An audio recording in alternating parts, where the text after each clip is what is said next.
Assalamualaikum warahmatullahi wabarakatuh. Alhamdulillahilladzi hadana li hada wa ma kunna linahtadiya laula an hadana Allah. Laqad ja'at rusul rabbina bil haqq wa nudu an tilkumul jannatu uristumuha bima kuntum ta'malun. Asyhadu an la ilaha illallah wa asyhadu anna Muhammadar Rasulullah sallallahu alaihi wasallam wa ala alihi wa ashabihi amma ba'd. Alhamdulillahirabbil alamin. Pertama-tama saya bersyukur kepada Allah atas kenikmatan-kenikmatan yang diberikan oleh Allah kepada kita semua. Mulai dari nikmat sehat, nikmat longgar, nikmat sempat, nikmat rezeki dan nikmat-nikmat yang lainnya. Patut kita syukuri dengan ucapan syukur alhamdulillahirabbil alamin. Para hadirin yang saya hormati, dalam mensyukuri nikmat, kita seharusnya tidak henti-hentinya berusaha mencari jalannya syukur. Karena kenikmatan yang diberikan Allah itu tidak ternilai, tidak terhitung jumlahnya. Kadang-kadang kita hanya mengingat nikmat-nikmat yang terasa besar untuk kita. Seperti contoh, kita hanya mengingat bahwa nikmat Allah itu hanya berupa rezeki, mungkin bonus, mungkin penjualan yang banyak, hanya nikmat yang berupa uang ataupun yang nyata saja yang kita syukuri. Namun kita banyak melupakan bahwa ada kenikmatan-kenikmatan yang kita anggap sepele, namun di mata orang lain ada nikmat yang sangat besar. Sebagai contoh, kita diberikan bisa bernafas setiap hari, setiap saat, setiap waktu, setiap menit, setiap detik. Kita tanpa sadar tidak pernah menghitung, tidak pernah mengangan-angan, tidak pernah mensyukurinya. Karena apa? Ya, karena itu setiap hari kita rasakan. Namun bagi orang-orang yang sedang dicoba untuk sakit misalnya, hanya untuk bernafas memerlukan biaya yang banyak, memerlukan tabung oksigen yang banyak, yang harganya tidak murah saudara. Namun karena itu terjadi setiap hari, setiap saat tanpa kita sadari, akhirnya kita lupa untuk mensyukurinya. Kita bayangkan berapa nilainya satu tabung oksigen bagi orang yang sedang dicoba sakit, atau nikmat yang lain, nikmat berupa sehat misalnya. Karena kita sehat, kita tidak pernah merasa bahwa sakit adalah sesuatu yang sangat mahal. Biayanya banyak, perasaan kita tidak enak, kondisi tubuh kita juga merasakan sakit, namun kita tidak mensyukurinya. Untuk itu saya ingatkan kembali bahwa kita harus bersyukur atas kenikmatan Allah yang berupa macam-macam tadi itu dengan ucapan syukur alhamdulillahirabbil alamin. Mudah-mudahan kenikmatan itu tetapkan kepada diri kita masing-masing sampai ya selamanya. Para bapak, para ibu, kesyukuran saya kedua, saya mengucapkan syukur kepada para perantara agama yang benar, para perantara hidayah agama Islam yang hak ini patut kita syukuri karena lantaran jasa-jasa beliau kita mengenal, kita mengetahui, kita mendapatkan hidayah agama yang benar yang kita tetapi sampai saat hari ini. Dimulai dari Nabi besar Muhammad sallallahu alaihi wasallam, kemudian dilanjutkan kepada para sahabat-sahabat beliau, para tabi'in, para ulama-ulama, para guru-guru kita yang mengajarkan kita agama yang benar ini. Saya ucapkan syukur alhamdulillahirabbil alamin. Alhamdulillah jazakumullahu khairah. Alhamdulillah jazakumullahu khairah. Mudah-mudahan Allah paring pembalasan yang baik, yang banyak atas jasa-jasa mereka itu semua. Selanjutnya saya juga bersyukur kepada para bapak, para ibu, hadirin semuanya yang masih semangat, masih menyempatkan waktunya untuk bisa hadir mendengarkan sedikit nasihat, sedikit tausiah agama dari saya. Saya ucapkan syukur alhamdulillah jazakumullah khairan. Mudah-mudahan Allah paring manfaat, Allah paring barakah. Para bapak, para ibu, hadirin yang dimuliakan oleh Allah. Pada kesempatan malam hari ini, dalam pertemuan kita, saya ingin mengingatkan kepada kita semua tentang hal yang akhir-akhir ini marak kita bisa lihat di dalam televisi, di dalam berita-berita yang lain, yaitu mengenai budaya korupsi yang ada di Indonesia.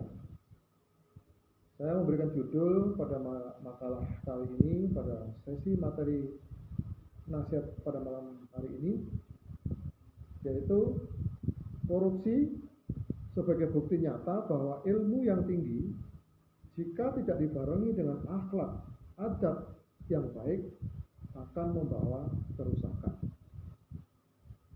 Saya memberikan ilustrasi beberapa tahun yang lalu di Jawa Timur ada suatu daerah itu dari 45 anggota DPRD, 43-nya masuk penjara. Saya lupa di tahun berapa, nah, itu menjadi berita yang kalau zaman sekarang ya viral. Yang namanya anggota DPRD itu Pak, Bu, itu bukan orang-orang yang bodoh, bukan orang-orang yang tidak sekolah. Mereka punya titel, mereka punya gelar itu ya mungkin S1, bahkan S2 atau S3, tambah lagi SS yang lainnya itu. Namun karena tidak dibarengi dengan akhlak yang baik, adab yang baik, maka amalannya ya amalan yang tidak baik. Mereka berani mengambil sesuatu harta yang bukan haknya. Dalam bahasa umumnya adalah korupsi.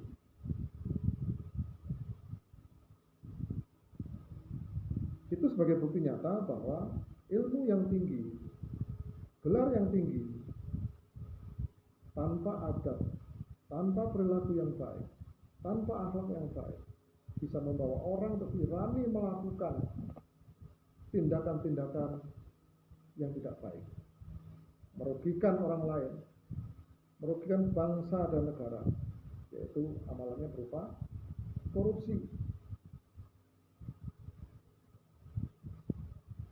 Titelnya, gelarnya mereka, ya tentunya untuk mendapatkan titel dan gelar itu harus sekolah, harus mengenyam pendidikan, harus makan bangku sekolahan, nah, seperti itu.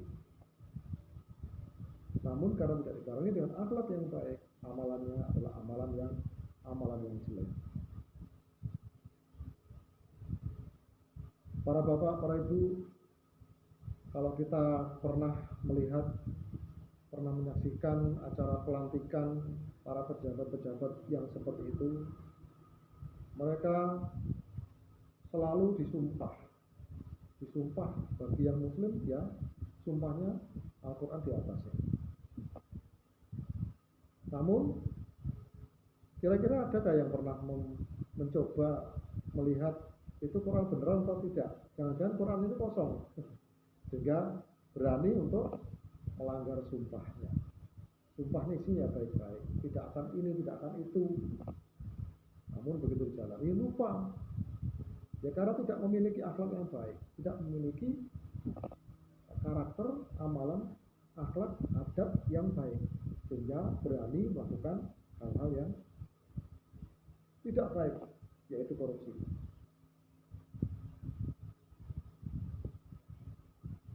Hadirin yang dimuliakan Allah, para pelaku-pelaku koruptor, para orang-orang besar yang titelnya di belakang namanya itu panjang, ada MMST, MMM, atau titel-titel yang lain, mungkin MSPD, apa itu? Bukan montir sepeda ya Pak, tapi gelar yang tentunya kalau dicari dengan baik bisa menjadi terhormat. Para pejabat dari lingkungan level bawah bahkan sampai di lingkungan pusat, bahkan di dalam instansi-instansi yang mengatasnamakan agama, itu terjadi korupsi. Di Kementerian Agama, dana haji dikorupsi. Kemudian korupsi pengadaan apa dulu Al-Quran dikorupsi juga. Di tempat-tempat yang lain, dana-dana yang harus sampai kepada masyarakat harus dipotong, disunat, tidak tersampaikan secara utuh. Itu juga namanya korupsi. Mereka tidak ditakuti, tidak takut dengan Tuhannya, tidak takut dengan Allah, tidak takut dengan penjara. Bahwa dia takut, mau mereka takut, ya tentu sudah tidak terjadi. Nyatanya sebagai bukti, mereka menjalani korupsi. Jadi apa yang ditakutkan, Bapak? Apa yang mereka takutkan? Kalau menurut saya, ada yang ditakutkan. Dia tidak takut kepada Allah, tidak takut kepada hukum-hukum Allah, tidak takut kepada hukum-hukum negara, tidak takut dimasukkan ke dalam penjara, tidak takut ditangkap KPK, tidak takut dimakaikan rompi oranye. Namun menurut saya ada yang ditakuti, Bapak. Yaitu mereka takut dengan daging babi. Kalau tidak percaya, silahkan disodori. Orang-orang yang gelarnya tinggi-tinggi, ini yang muslim ya. Coba panjenengan sodori daging babi. Pasti, wah, maaf, haram, haram, haram. Ini haram. Padahal korupsi juga haram. Kenapa dimakan juga korupsinya? Itulah. Para bapak, para ibu yang saya hormati,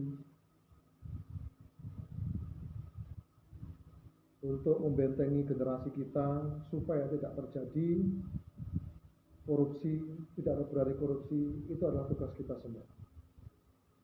Dari sekarang, dari anak-anak kita harus berani, harus tegas memberikan nasihat, memberikan peringatan bahwa perbuatan-perbuatan yang melanggar agama, melanggar seperti itu adalah hasilnya dosa. Sejak dini kita sampaikan supaya anak-anak kita sadar, anak-anak kita paham bahwa perbuatan korupsi seperti itu adalah melanggar agama. Sama dengan babi, hukumnya haram bagi muslim. Haram dan haram. Adalah tugas kita membina generasi penerus, terus mengingat-ingatkan agar budaya-budaya korupsi dipahami bahwa itu tidak boleh, bahwa itu adalah dosa. Dari sejak kecil, bagaimana caranya?